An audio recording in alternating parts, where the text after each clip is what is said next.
Unspoken tension pervaded the space. The conference room was large, yet it appeared smaller than usual. The two grey-clad men had been in there for quite a while. As usual, the sun poured into the space. The air was chilly, though. The two men standing opposite them, one wearing a dark suit, one wearing clothing from the middle of the 19th century. It would be the first time either pair met in person. Because of the tales their maker had told them, the two in grey already formed ideas about the two of them. Fabian did not look on either favorably.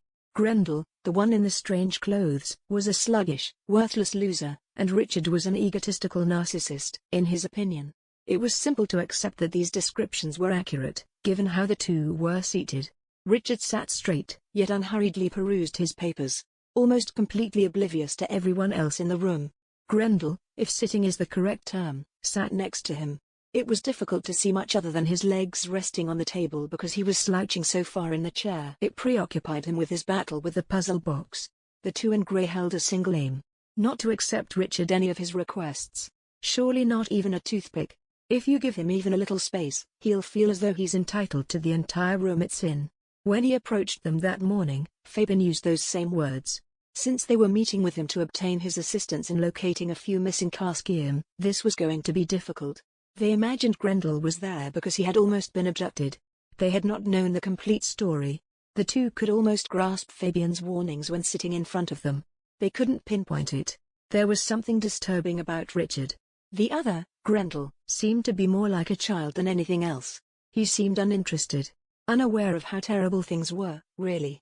Their most vulnerable members were resting in the catacombs, whom someone had uncovered and infiltrated. The reality that they weren't the most important individuals there didn't matter. What mattered was the fundamental point. These two were here.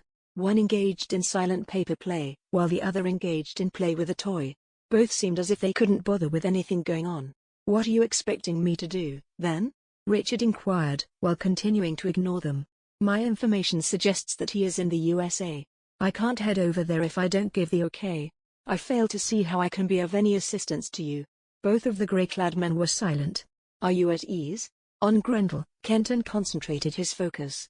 A thumb momentarily protruded from over the table. In an attempt to conceal the fact that he was quickly growing tired of viewing the bottoms of Grendel's feet, Kenton cleared his throat. "You know he had made one of our two missing people, correct?" Richard cut through, almost as a pathetic attempt to justify Grendel's involvement in the space. "He is the single person who could locate Milo effectively. That is, unless you know someone better for the task," he said with a sinister expression. They were at a lack of ideas at the time. Perhaps it was his ability to maintain his composure, or maybe it was Fabian's warnings, or perhaps it was the crimson eyes that gave him the appearance of being the devil's boot-kissing lawyer. Regardless of the reason, it was difficult to argue with him.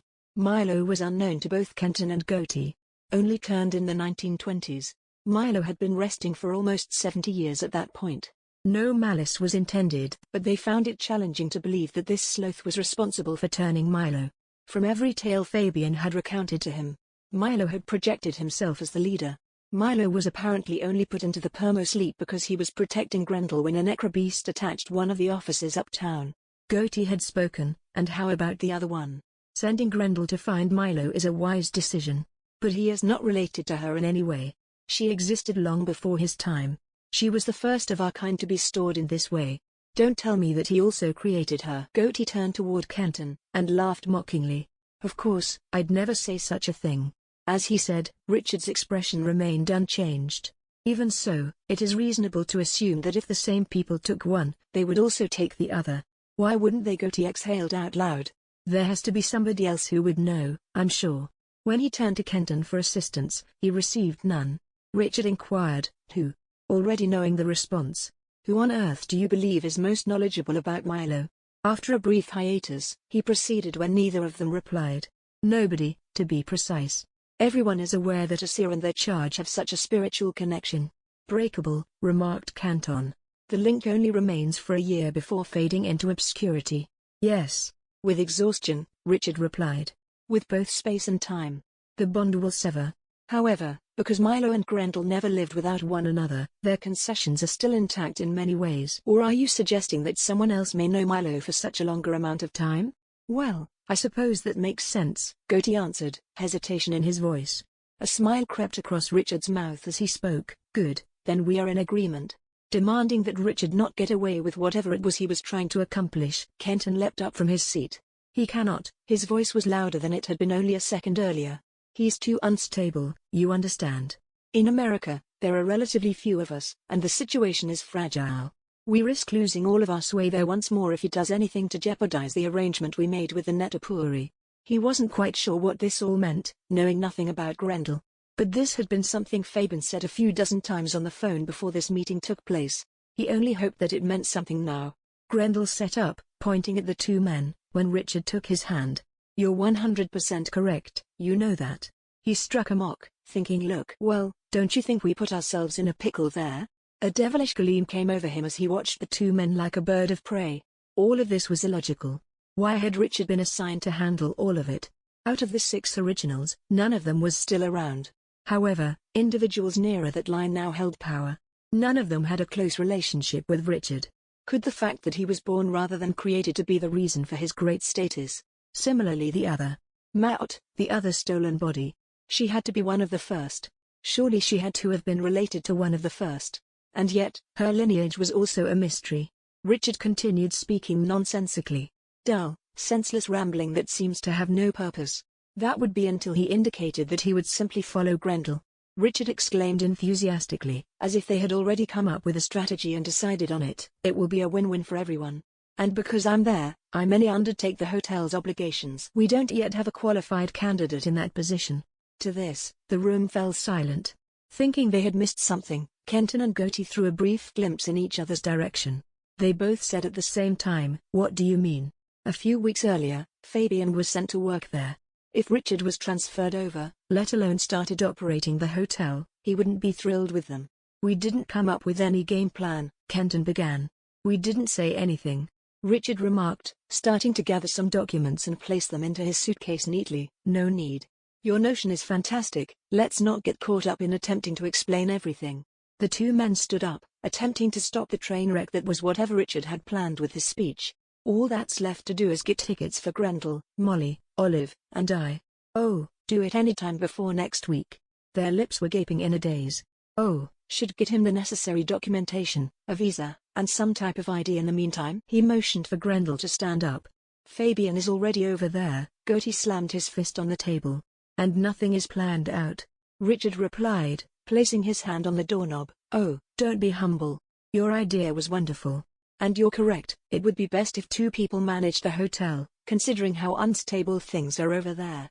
I suppose you can handle the paperwork as well. Monitoring Grendel won't need a full-time commitment, so it might as well be useful when I'm there. You are well aware that our system is hierarchical. You are not older than Fabian, who is only 10 to our core. Kenton tried to throw Richard, who was standing motionless. Richard, you are younger than him, and nobody even knows where your branch started after Grendel, Milo, or anybody else. You cannot possibly believe that you can outrank him, Fabian's energy admitted from Kenton's lips. Richard then turned to face them at that precise moment.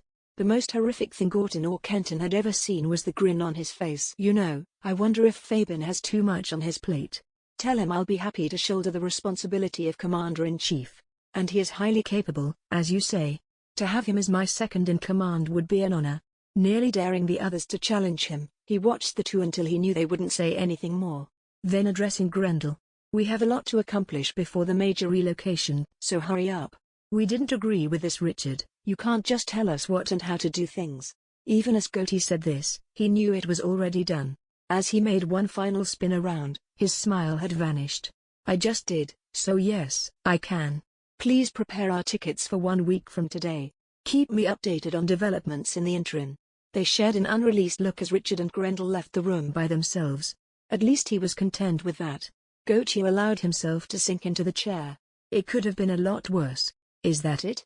In addition to dropping onto the chair with the same expression of relief, Kenton stared at him with hatred. Right now, America has almost nobody. He'll attempt to seize control. It's just a hotel, Goatee answered. And the person we are working with is Richard. They sat side by side, attempting to foresee the effects of the potential results. Can't we stop him in some way? Once he sets his mind to anything, there really isn't much point. Not to mention a severe headache, he said, rubbing his temples. He would have to break the terrible news to Fabian. I'll just leave him in the hands of someone else. At that very moment, an overcast covered the sky. Fabian won't be pleased, I'm sure. This is a setback for us as well. Defeated, Kendon said. However, there wasn't much they could do. They never had non-aggression jobs. They also heard far too many tales about what Richard did to those who stood in his way. Both were aware of how ugly this was. However, neither wanted to jeopardize their current way of life for something that felt so harmless in the bigger picture.